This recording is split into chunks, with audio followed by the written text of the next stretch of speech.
because I know you talk a lot about the patriarchy, and you talk about sort of the sociological conditions. I would say that if we're going to get to solutions, which I do believe that you do, I think, and this is why I think a lot of people reject feminism in my generation, is that there's a lot of screaming, a lot of angry people, and not a lot of solutions, and they just blame men for problems a lot of times. This third wave intersectional feminists, and that turns men off, and then all of a sudden they become more anti-woman, and it's a vicious cycle. So that's in the Western side. In the rest of the world, I mean, if we're going to get to solutions, I do think we need to be honest about where the problems stem. And yeah, it happens across the globe, but there really is no example that we can point to, certainly no consistent example of Islamic society where women are treated the way, certainly that you and I would fight for as far as equal rights. So I'd kind of like to take this down a quick questioning here so that then we can let you have the floor and examine it. We talk about patriarchy really quickly. Can you define for the audience what would be patriarchy, I guess, as a societal example, and then more of an individual example?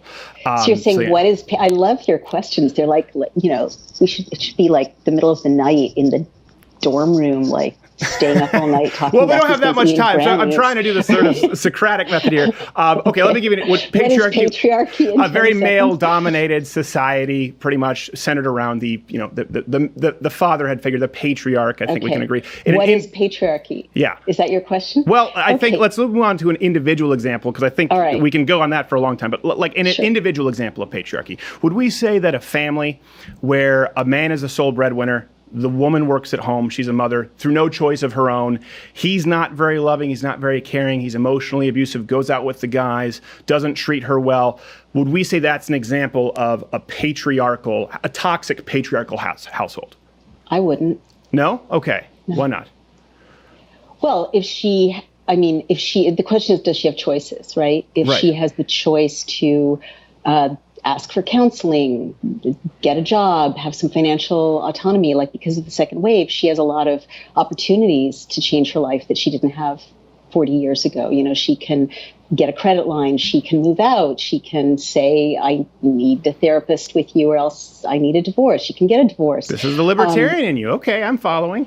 It's also the feminist to me, right? So she has choices. So I wouldn't say that that's patriarchy. I would say that patriarchy may be one of the big reasons that that man has trouble expressing his feelings. Okay, fair enough. I'm trying to get into individual practice so we can kind of get to the root cause of these, obviously, injustices across the globe. And then we can go to the United States.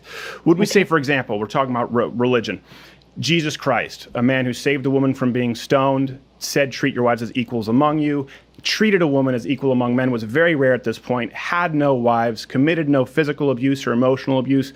Would we say that Jesus Christ was perpetuating patriarchy himself? Actually, I think Jesus Christ was one of the original feminists and one of the most historic, significant feminists. Okay. I'm a big fan of Jesus Christ historically. I'm Jewish, but so is he. And as an historical figure... Someone in Arkansas is pissed. Continue.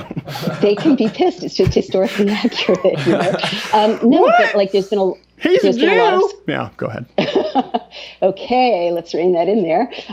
There's been a lot of scholarship about the historical Jesus, and he's someone that any radical Jewish person today, or anyone really, would really like if they like social justice. He was challenging orthodoxies on a lot of levels. He was absolutely about gender equality. The early churches were one of the first gathering places where women and men could speak and worship together. It was later that there was a dictum, like Paul wasn't so great, respectfully, saying that women shouldn't preach. That was later.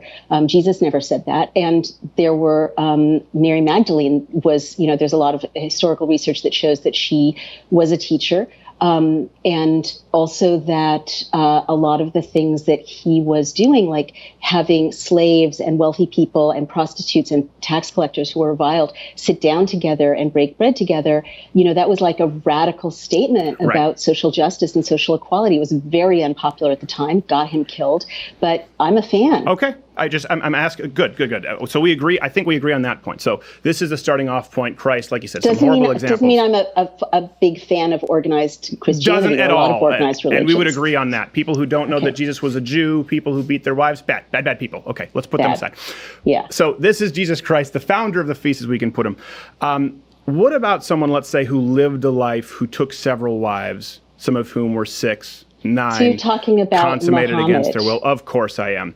Would we say that that would be an example of toxic masculinity or patriarchy, or terminology that would certainly be differentiating from Christ? This is not a trick question. Yeah.